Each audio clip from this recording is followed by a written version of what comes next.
Hi, and welcome to another edition of Coffee with Waymark. In my last video, I was preparing for the birth of our third child, and I gave you guys a quick overview of things that I was planning for financially, before the baby came, as well as after the baby came. And sure enough, we are about 8 months after the baby, and wanted to kind of recap some of those things. So some of the big items was planning for cash flow, budgeting, updating beneficiaries, as well as reviewing life insurance, make sure you have enough coverage. But today's video, I wanted to focus on a little bit more education planning, as it's never too early to start education funding and planning for your little ones. And so I want to start by just recapping mainly, or just starting to talk about 529 plans in particular. So with that, I wanted to review just a quick kind of overview and kind of the basic benefits of a 529 plan and why we use them. So first and foremost, the biggest benefit is the tax deferred growth on them after you fund the account.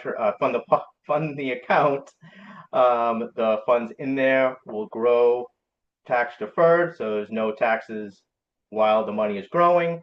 And even more importantly, as long as you use the funds for qualified education expenses, the withdrawals come out tax free. So it's similar to a Roth in that regards, where you put money in, tax deferred growth, and tax free withdrawals.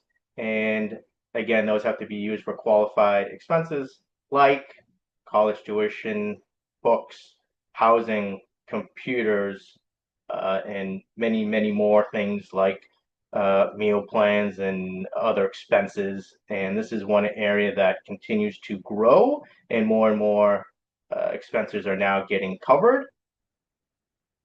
The other big benefit that people aren't kind of aware of is the flexibility of a 529 plan. So most people think you set it up for your child and it's theirs and only theirs, which is not really true. You can actually decide to switch beneficiaries.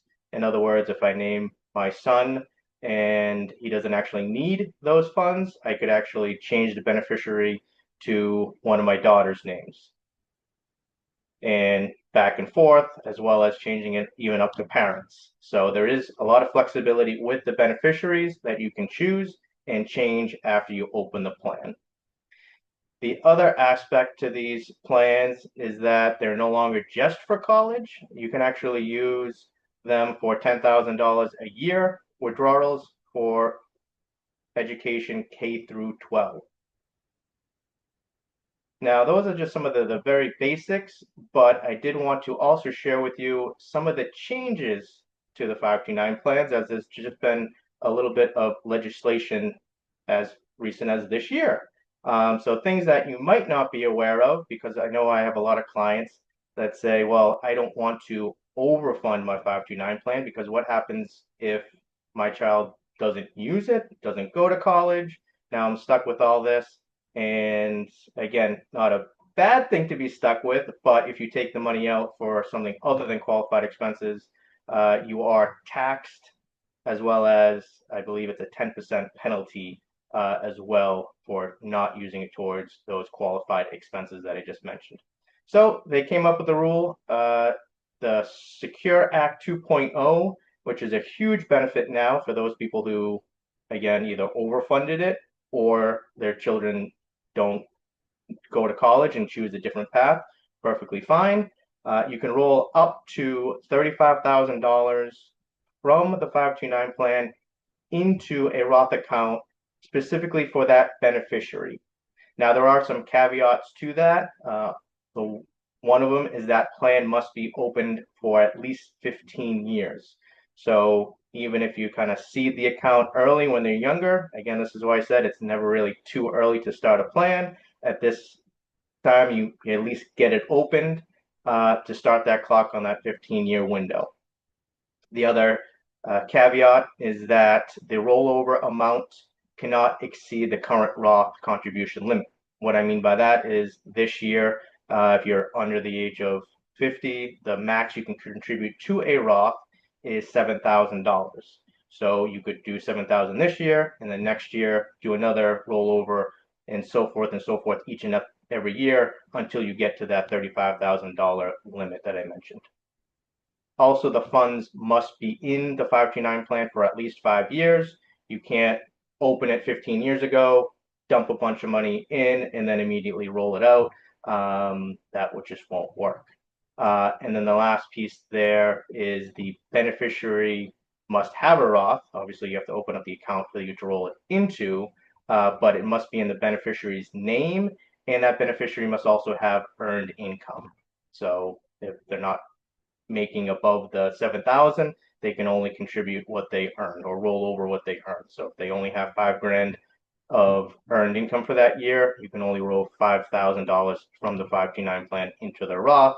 But again, they still can keep doing it each and every year that they have earned income to fully utilize 35 grand max into their Roth. The other big legislation change was earlier this year when the One Beautiful Bill Act was signed into law.